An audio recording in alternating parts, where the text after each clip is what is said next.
So, a recent news segment made this really powerful case for the economy. It was all built on record market highs, a ton of positive data, but it all came down to one single core idea. In this explainer, we're going to break down exactly what that was.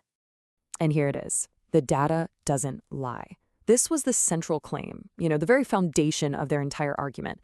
So what we're going to do here is see exactly how they built that case piece by piece.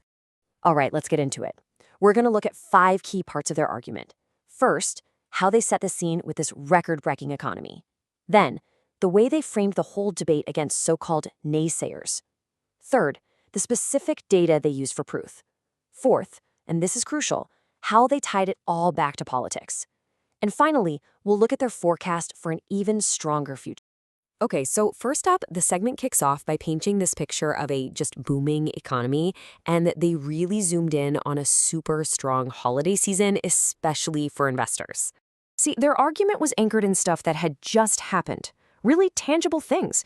They pointed right to the S&P 500 and the Dow hitting these all-time highs on Christmas Eve. And on top of that, they noted that personal income and spending were both going up. It all creates this immediate feeling of strength and momentum. And the centerpiece of this whole opening argument, it was this number. Gross domestic product, or GDP, was growing at more than 4%. This figure was really held up as the undeniable proof that the economy was just knocking it out of the park, doing way better than anyone expected. So after they've painted this rosy economic picture, the segment pivots and introduces a conflict. It puts its data squarely up against the warnings from critics, who they label the naysayers.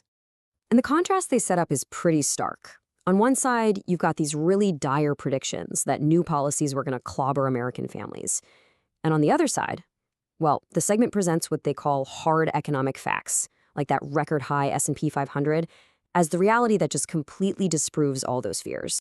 And the host frames this whole problem with a direct statement, basically asking, why have we been hearing about downturns and recessions for months? That question really sets the stage for the rest of the segment, which, of course, plans to answer it using data. So that brings us right to the rebuttal. How exactly did the segment use economic data to fight back against all those pessimistic warnings? Well, the strategy was pretty simple, but really effective. Just hit them with a rapid-fire succession of positive economic stats. The whole point was to build this overwhelming case that the naysayers were, just plain wrong. A guest on the show laid out this kind of economic scorecard to make the case.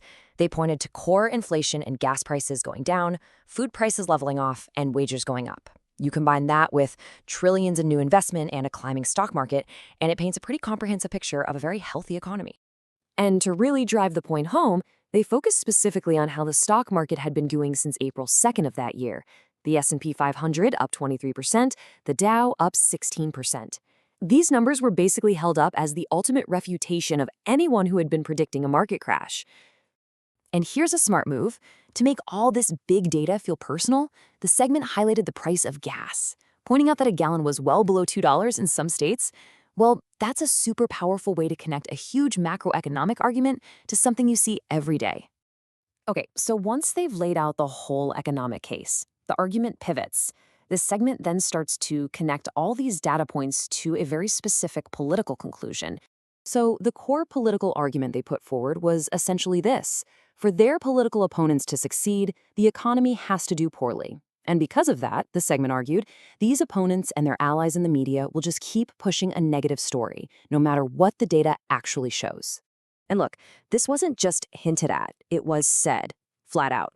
A guest on the show made the direct claim that political success for the opposition was completely dependent on the failure of the Trump economy. And that is the explanation they give for the disconnect between the positive data and all the negative warnings. But the argument doesn't just stop there with what's happening now. The final piece of the puzzle involves looking ahead and forecasting an even stronger economic future. The broadcast then lays out this really clear 3-step path to this stronger future. They credit 3 specific policy initiatives: deregulation, tax cuts that are on the way, and a proposal for no taxes on tips.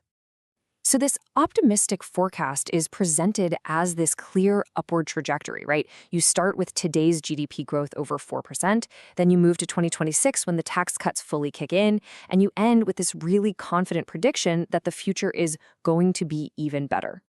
And to add a little more weight to this forecast, the guest mentioned a conversation with a financial advisor, saying that he and many other people believe 2026 is going to be an even better year than 2025. It just adds another optimistic voice to the mix. So, after breaking this whole argument down, from the first data points to the politics and all the way to their predictions for the future, it kind of leaves us with a bigger question to think about. Beyond the numbers, how much does the narrative we build around the data, the stories we tell about recession or prosperity, how much does that actually shape our own confidence in the economy?